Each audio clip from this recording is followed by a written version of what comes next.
Hello everybody, welcome to VeryBadDeckTech. My name is Jared, and today I'm going to be going over a new deck that I've been having a ton of fun with lately, helmed by Rocco, Cabaret Caterer. Rocco has a block of text that does not matter because today's deck is actually built around my favorite card, Repercussion. Repercussion is a 3-mana red enchantment originally printed in Urza's Destiny back in 1999.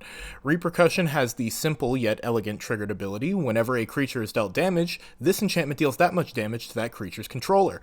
I came across this card for the first time in a Wilds of Eldraine bundle a couple of years back, and I've always thought that it was super interesting, both for its ability to augment gameplay by speeding up games, but also for its combo potential, making it the perfect centerpiece for a toolbox deck.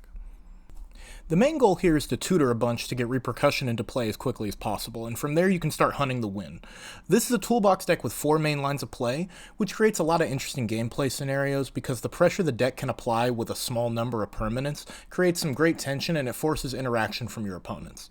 Rather than doing something that's difficult to stop, this deck is going to force your opponents to answer threats again and again until they aren't able to do it anymore. Because the deck is actually more of a collection of card packages, we won't be covering the deck list by category.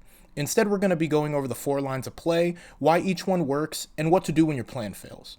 With all that out of the way, let's look at the deck. The first line is the simplest and also the only one that the deck isn't able to tutor for. All we need to pull this off is Repercussion in play and the iconic Blasphemous Act. I'm sure you're all familiar with Blasphemous Act. It's one of the most popular board wipes in the format, but in this deck, it's also a win condition.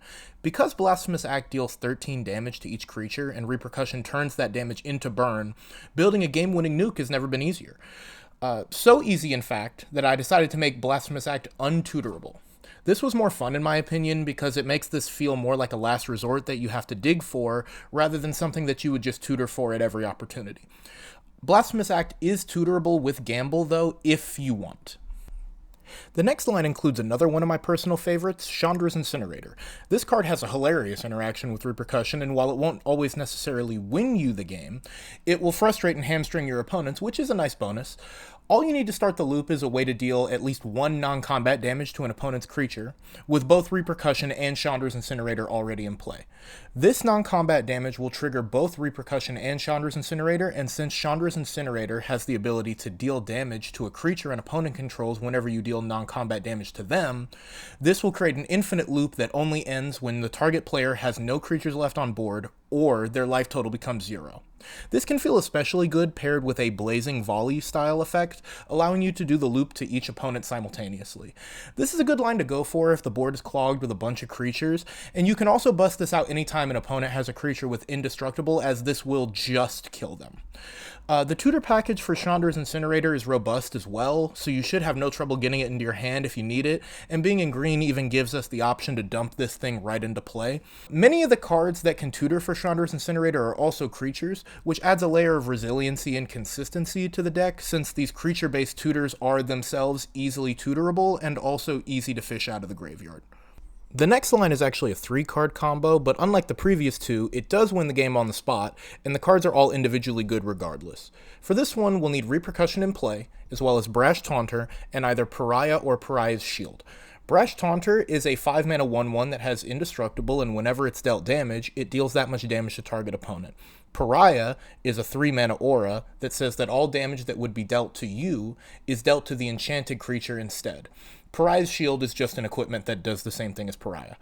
My list doesn't have Shield in it, but yours could if you want.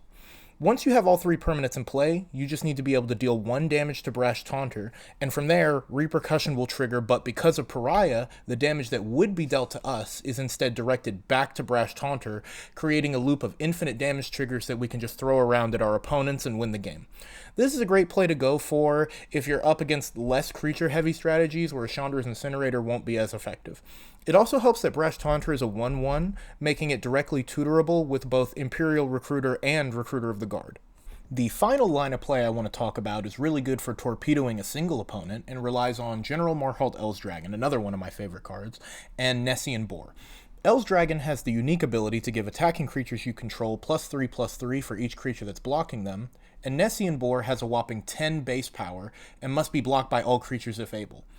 That means that with Repercussion in play, you can deal a massive amount of damage to a single opponent simply by attacking with the boar once. These cards are easily tutored for by any of the green creature tutors in the deck, and Marhault Elsdragon has the added benefit of being an elf, which means we can grab him with Skyshroud Preacher and also Elvish Harbinger. This strategy is admittedly a bit weaker than some of the other options, and you could always cut these two cards for some utility if you want, but I felt the interaction between the Lure style effect on Nessian Boar and Repercussion was super interesting, so I left it in the deck. To prevent our entire game plan from falling apart in the face of interaction, I've included a number of protection spells covering all permanent types.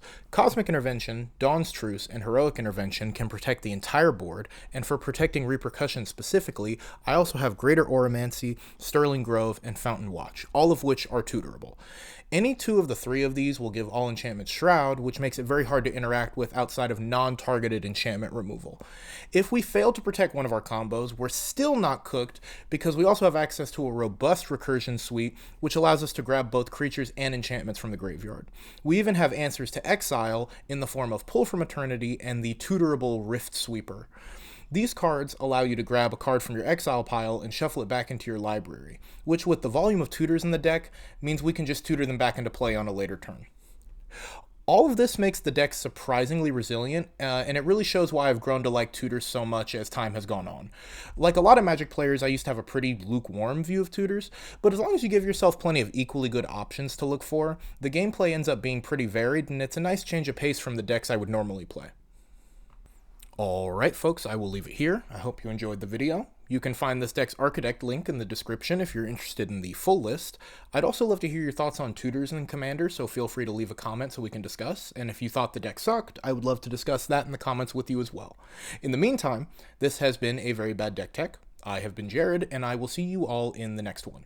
Stay safe out there.